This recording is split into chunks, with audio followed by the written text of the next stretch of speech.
Assalamualaikum warahmatullahi wabarakatuh.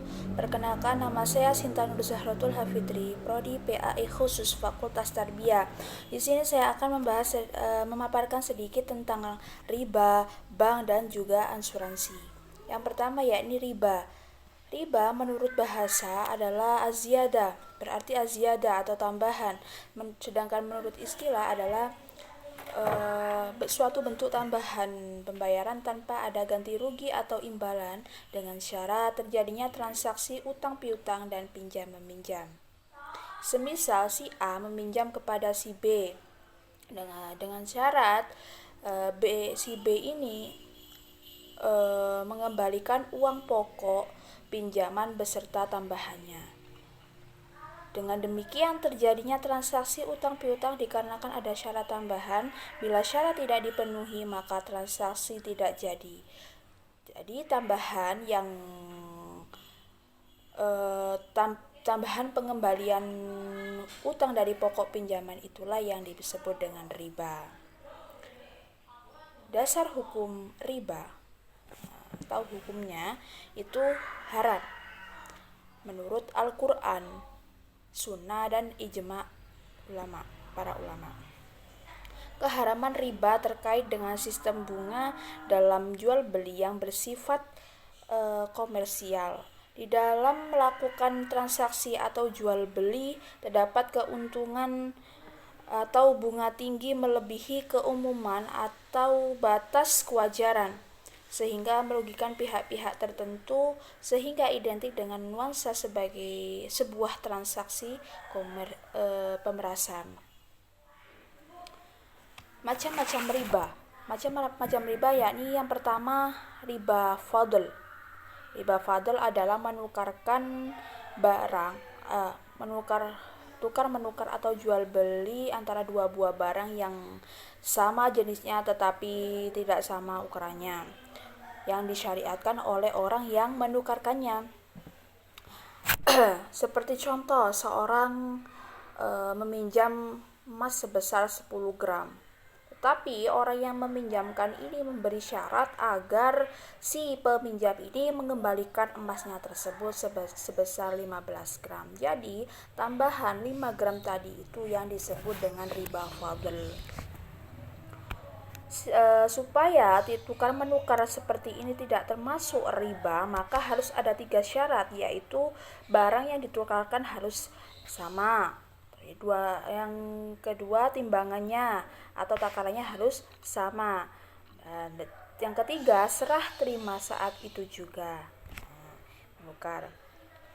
Jadi semisal ada tambahan itu berarti ya termasuk riba fadl. Yang kedua, riba nasi'ah. Riba nasi'ah yaitu mengambil keuntungan dari pinjam-meminjam atau tukar-menukar barang yang sejenis maupun tidak sejenis karena adanya keterlambatan waktu pembayaran. Seperti contoh,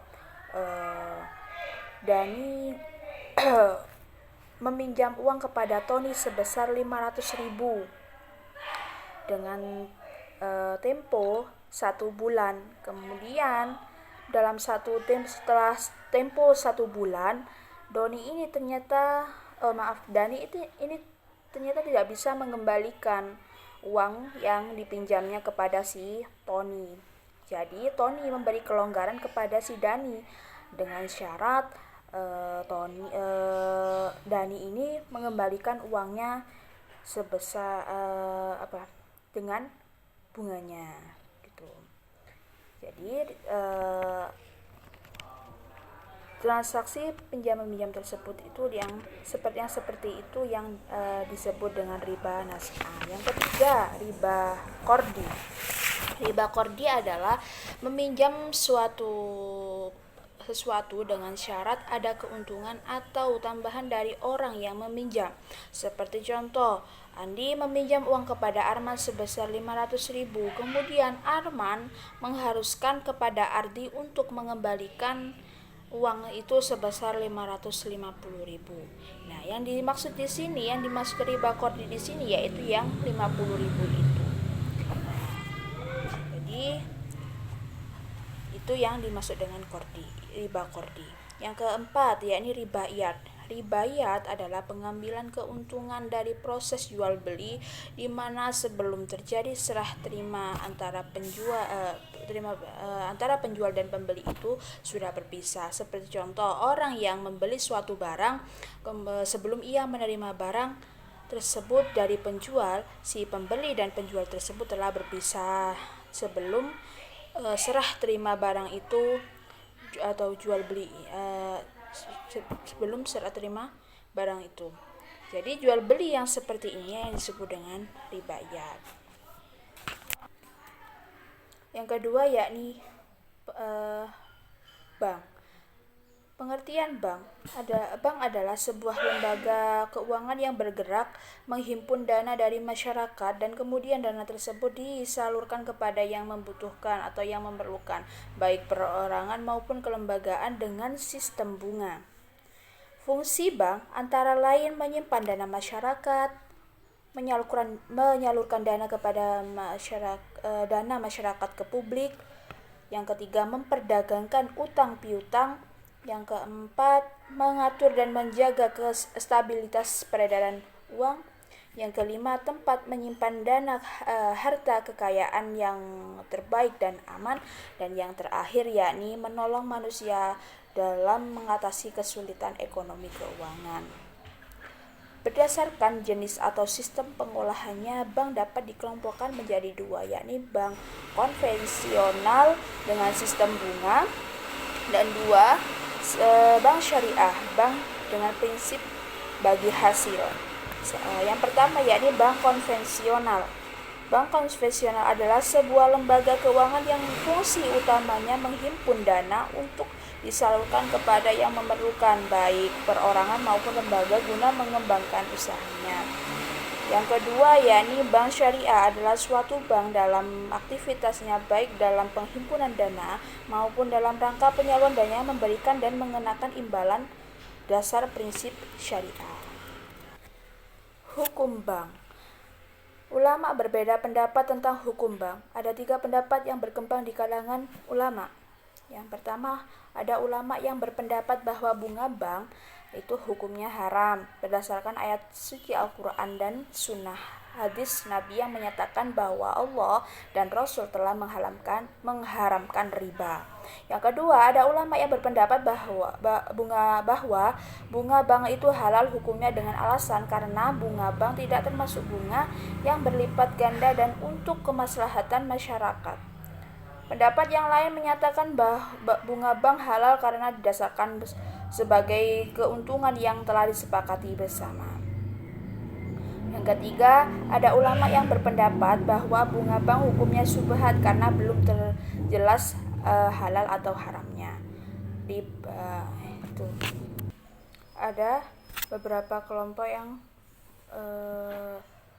mengumpulkan beberapa pendapat, yakni kelompok yang mengharamkan. Ulama yang mengharamkan riba diantaranya adalah Abu Zahra, guru besar Fakultas Hukum Kairo Mesir, Abu A'la Al-Maududi, ulama Pakistan, Muhammad Abdullah Al-Arabi dari Kairo.